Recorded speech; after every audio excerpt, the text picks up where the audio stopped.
Hello everyone, I'm the Mangoose. You are awesome. And have you ever heard of the Yellow Deli cult?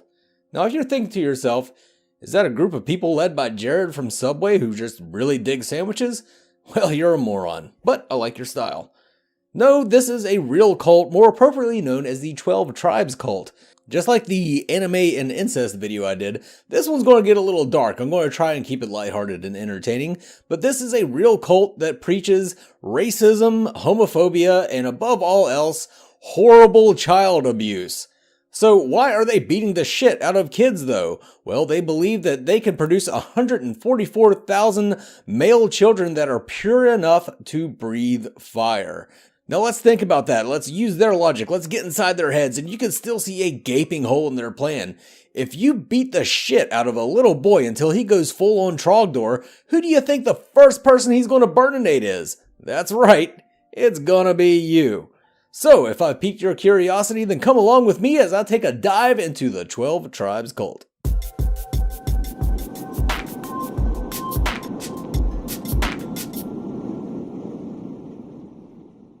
Now, before we get into it, let's go over my theories as we always do. This time, I knew a little bit about the cult. I did know that it was based on the Abrahamic religion, so my assumption was that they had probably taken a few verses out of the Bible, interpreted them very literally, and then just kind of ignored the rest of the Bible if it didn't really align with the way they thought.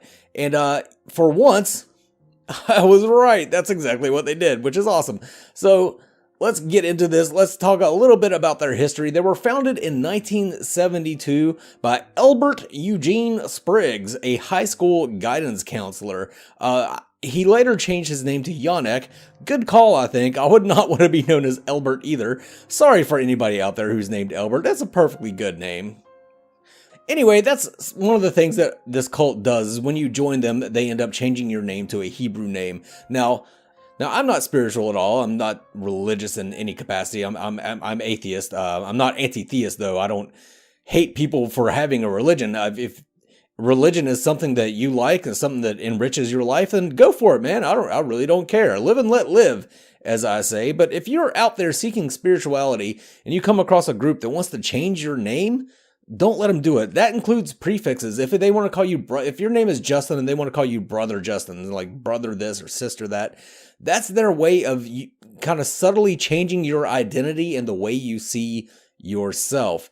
So that's your first cue to cut, sling, and run, because it starts with them calling you brother Justin, and then 4 months later, you're being called brother Bartholomew. You have 4 wives, all 4 of which are pregnant. You have no idea who the father is, though, because that pussy is public property that the elders can partake of anytime they want. So if they try and give you a fucking moniker or something, just eject. Just get the fuck out of there. But anyway, as I was saying, they were founded in Chattanooga, Tennessee as the Vine Christian Community Church, later relocated to Vermont. But why are they called the Yellow Deli cult? Well, they run a string of restaurants called the Yellow Deli. They also have some kind of bakery too. But anyway, only the elders are allowed, of course, to work in these restaurants because they don't want the new members interacting with the public. They want to cut people away from public ties as much as possible and make them completely dependent on the commune. So that's kind of their recruitment tool. That's their first step. They'll invite someone to their restaurant, give them a free meal, and then once you they give you this free meal so that you feel like you owe them a little bit. Like, hey, they gave me this free food. The least I could do is go to one of their church services.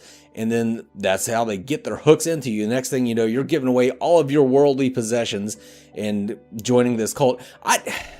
I don't understand people that join cults. Maybe that's a topic for another video. I don't understand what makes you want to just do that. Because you get in, of course you have to give up everything, all your money and all your worldly possessions.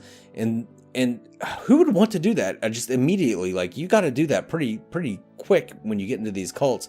But that's how they keep you in the cult, is once you have lost all ties with the outside world and all of your social ties are within the community, the commune, there's no way of leaving without leaving all of your friends and family, and you have no money to do anything in the outside world. But I got way off topic there. Why are they called the 12 Tribes cult? The 12 Tribes is something Abraham's grandson Jacob had 12 sons, and those were said to have formed the 12 Tribes of Israel. And a lot of the stuff that they believe is based out of that. Specifically, the book of Revelations, chapter 7, says something about 12,000 members of each one of those tribes will be sealed or go to heaven or something like that. And 12,000 times 12 is 144,000. They believe that they need to produce 144,000 pure male children that can breathe fire in order to usher in the return of Jesus. There you go. Now, in order to produce their 144,000 pure male fire-breathing children, they rely on beatings and strict discipline to beat all of the impurities out of them. In fact, they keep a wooden or plastic rod above each doorway in the community so that adults will have a quick access to something they can beat the shit out of kids with, usually on the hands or butt. But like a cult member, I think what was his name? Kayam Matthias. He said he was beaten 20 to 30 times a day. 20 to 30 times a day. And any adult can beat any child for any infraction whatsoever. And these infractions are weird shit. Like, kids aren't allowed to talk to each other unless an adult allows them to do so. Playing pretend, like if you're pretending like you're a fucking airplane or some sort of animal, is considered to be like the influence of Satan because you're traveling to a different world inside your mind. So that's just another way for them to... That's just a way for them to stem imagination and learning. And you're not allowed to have books that personify things. Like if it's like some sort of talking animal, the kids aren't allowed to have that. It's just really weird stuff that's just designed to program children from a very young age to be fully dependent on the community. And there is evidence of these beatings. There was a German documentary that had several videos of children being beaten unmercifully, and there was a raid. The German government did a raid on the community over there. It is an international cult, and took away a whole bunch of those children. Same thing happened in the U.S. up in Vermont. The state of Vermont raided one of the communes and took away, it was 100 to 200 kids, something like that. But the cult then filed a lawsuit against the state saying it was unconstitutional for them to have conducted that raid. And they won. The cult won that case. Now, I know you're probably thinking, well, they got proved innocent in court. However, the public defender, the person defending the state in that case, ended up joining the cult like a couple months later. How fucked up is that? The person defending the state joined the cult. That's like if you get divorced and you go to court and your wife gets everything, gets just everything you have, just wipes you out, cleans you out, and then your lawyer, the one defending you, marries your wife 3 months later. Like, he was fucking her the entire time. Of course you lost your goddamn court case. This fucking public defender was in cahoots with the cult the entire time. Of course the state of Vermont lost that case. And of course it was ruled unconstitutional. Now, a few members of the cult have publicly said that, like, yes, sometimes it happens. Sometimes the beatings are a little too harsh. But, that's not indicative of the overall culture of the cult. But it is. It really is. Let me read you some of the teachings out of their little stupid book. Discipline is vital. If you don't discipline your child according to these scriptures, you are not going to enter the kingdom of heaven. It continues, when we see a child receive what we consider mistreatment from such parents, we must remember that God is in control and has chosen to place the sole life of that child under those parents. So that's basically saying that if child abuse happens, they're going to look the other way and let it happen. So they are very complacent. And yes, child abuse is indicative of that entire fucking cult. So fuck you guys with your stupid ass statements about, oh, it's just one or two people. Yeah, it's one or two people that you let happen. And if you let one or two people do it, then several more people are going to do it too. So yeah, fuck you. This cult is also very racist. They preach that that slavery was a good thing, that Africans would basically be useless if we didn't bring them over here and enslave them. And then they defend that too. They're saying, oh, we have black members. That's like your standard fucking racist white person shit. Oh, one of my best friends is black. Yeah, it doesn't matter if one of your best friends is black if you're still a racist piece of shit. And this cult is a bunch of racist pieces of shit. They are also very homophobic. They preach that that homosexuals should literally be killed. They'll say in public, oh, we will be willing to accept LGBT into our community. Yeah, of course, you'll be willing to accept them as long as they renounce everything they are and completely change their identity. So you want to take their fucking sexuality away so that they can join your goddamn cult. Yeah, that's when you'll accept them. You won't accept them for who they are. You'll only accept them for who they want to be. I don't know why this video is getting so angry. I don't know why I'm just like directing this at the cult as if I'm angry at them. Okay, here's directly from Elbert Yonick, one of his sermons.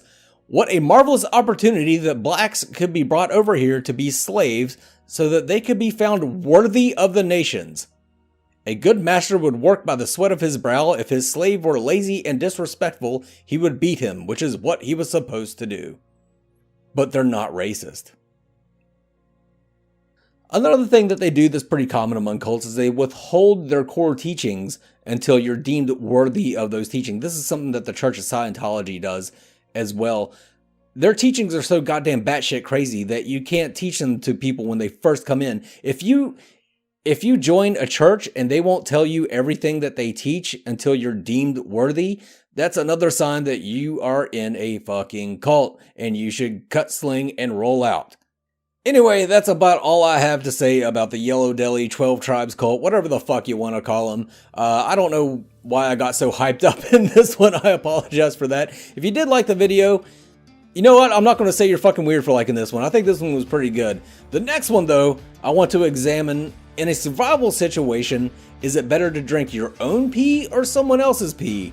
That answer might be obvious at first, but really think about that one for a minute.